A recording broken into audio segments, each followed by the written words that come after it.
جب ان میں سے کسی کو بیٹی کے پیدا ہونے کی خبر ملتی ہے تو اس کا منہ غم کے سبب کالا پڑ جاتا ہے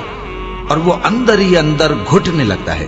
اور اس خبر بد کے سبب جو وہ سنتا ہے لوگوں سے چھپتا پھرتا ہے، سوچتا ہے کہ آیا ذلت برداشت کر کے لڑکی کو زندہ رہنے دے یا زمین میں گاڑ دے۔ دیکھو، یہ جو تجویز کرتے ہیں بہت بری ہے، اور اسی کی نشانیوں میں سے ہے کہ اس نے تمہارے لیے تمہاری ہی جنس کی عورتیں پیدا کی تاکہ ان کی طرف مائل ہو کر آرام حاصل کرو، اور تم میں محبت اور مہربانی پیدا کر دی۔ جو لوگ غور کرتے ہیں ان کے لیے ان باتوں میں بہت سی نشانیاں ہیں، اور عورتوں کا حق مردوں پر ویسا ہی ہے جیسے دستور کے مطابق مردوں کا حق عورتوں پر ہے، البتہ مردوں کو عورتوں پر ایک درجہ فضیلت ہے،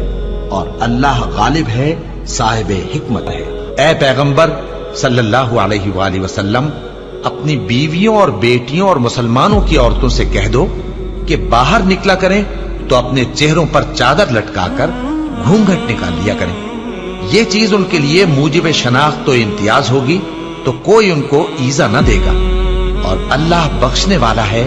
مہربان ہے۔ اور کسی مومن مرد اور مومن عورت کو حق نہیں ہے کہ جب اللہ اور اس کا رسول کوئی بات طے کر دیں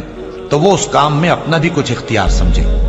اور جو کوئی اللہ اور اس کے رسول کی نافرمانی کرے وہ بالکل گمراہ ہو گیا۔ مسلمانوں، تمہاری عورتوں میں جو بدکاری کا ارتکاب کر بیٹھیں ان پر اپنے لوگوں میں سے 4 شخصوں کی شہادت لو، اگر وہ ان کی بدکاری کی گواہی دیں تو ان عورتوں کو گھروں میں بند رکھو یہاں تک کہ موت ان کا کام تمام کر دے، یا اللہ ان کے لیے کوئی اور سبیل پیدا کرے۔ اور جو 2 مرد تم میں سے بدکاری کریں تو ان کو ایذا دو، پھر اگر وہ توبہ کر لیں اور نیکوکار ہو جائیں تو ان کا پیچھا چھوڑ دو، بے شک اللہ توبہ قبول کرنے والا ہے، مہربان ہے۔ اور جس چیز میں اللہ نے تم میں سے بعض کو بعض پر فضیلت دی ہے اس کی تمنا مت کرو، مردوں کو ان کاموں کا ثواب ہے جو انہوں نے کیے، اور عورتوں کو ان کاموں کا ثواب ہے جو انہوں نے کیے، اور اللہ سے اس کا فضل و کرم مانگتے رہو، کچھ شک نہیں کہ اللہ ہر چیز سے واقف ہے۔ مرد عورتوں پر حاکم ہے اس لیے کہ اللہ نے بعض کو بعض سے افضل بنایا ہے،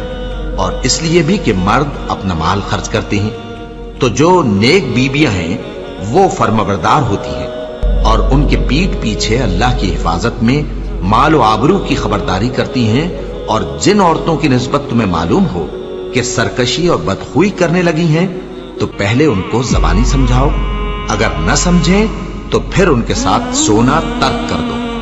اگر اس پر بھی باز نہ آئیں تو زد و کوب کرو، پھر اگر تمہارا کہنا مان لیں تو پھر ان کو ایذا دینے کا کوئی بہانہ مت ڈھونڈو، بے شک اللہ بہت اونچا ہے، بڑا ہے۔ مومنوں، تم کو جائز نہیں کہ زبردستی عورتوں کے وارث بن جاؤ، اور دیکھنا اس نیت سے کہ جو کچھ تم نے ان کو دیا ہے اس میں سے کچھ لے لو، انہیں گھروں میں مت روک رکھنا، ہاں اگر وہ کھلے طور پر بدکاری کی مرتکب ہوں تو اور بات ہے، اور ان کے ساتھ اچھی طرح سے رہو سہو، پھر اگر وہ تم کو ناپسند ہوں تو عجب نہیں کہ تم کسی چیز کو ناپسند کرو، اور اللہ اس میں بہت سی بھلائی پیدا کر دے۔ بدکاری کرنے والی عورت اور بدکاری کرنے والا مرد جب ان کی بدکاری ثابت ہو جائے تو دونوں میں سے ہر ایک کو 100 درے مارو، اور اگر تم اللہ اور روز آخر پر ایمان رکھتے ہو تو اللہ کے قانون کو نافذ کرنے میں تمہیں ان پر ہرگز ترس نہ آئے، اور چاہیے کہ ان کی سزا کے وقت مسلمانوں کی ایک جماعت بھی موجود ہو۔